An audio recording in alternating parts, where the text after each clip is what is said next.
Këtë sezon të prodhimit të grurit, fermerët po përballen si me çmimin e ulët të produktit në treg, ashtu edhe me mungesën e magazinave. Fermerët e Divjakës e cilësojnë si vitin më të vështirë dhe pohojnë se çmimi aktual po shkakton humbje. Nuk na ka bërë vakia asnjëherë që ta derdhim bereqetin, ta fusim nëpër këto magazina të modifikuara. Por ky çmim që është diskutuar këto 2 muajt e fundit është rreth 25 lekë. Kjo është totalisht jashtë normave dhe është nën kosto për neve. Është me humbje, domethënë. Ne nuk mund ta pranojmë këtë gjë sepse ne kemi mundi në një viti.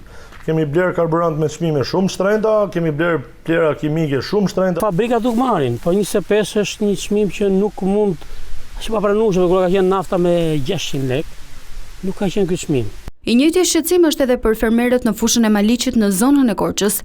Fuat Orhan thotë se këtë vit gjithë sasinë e prodhuar e ka magazinuar pasi çmimi është shumë i ulët. Ne kemi magazinuar për vetëm arsye sepse nuk gjem treg për shitje. Ose më saktë nuk i referohemi çmimit, sepse një çmim për 25-27 lekë nuk ja vlen të shitet prodhimi. E njëjta situatë është edhe për fermerët në fshatin Drithas. Por nuk ja vlen, çmimi është shumë i ulët. Edhe tokat si vjet nuk janë përgatitur mirë, nuk ka çmim, nuk ka rendiment. Shumë dobët. Do t'i korim nga e keqja. Nuk e lim do të bukën ata që na ka dhënë Zoti, ja të do marrim. Po ja s'ja vlen për.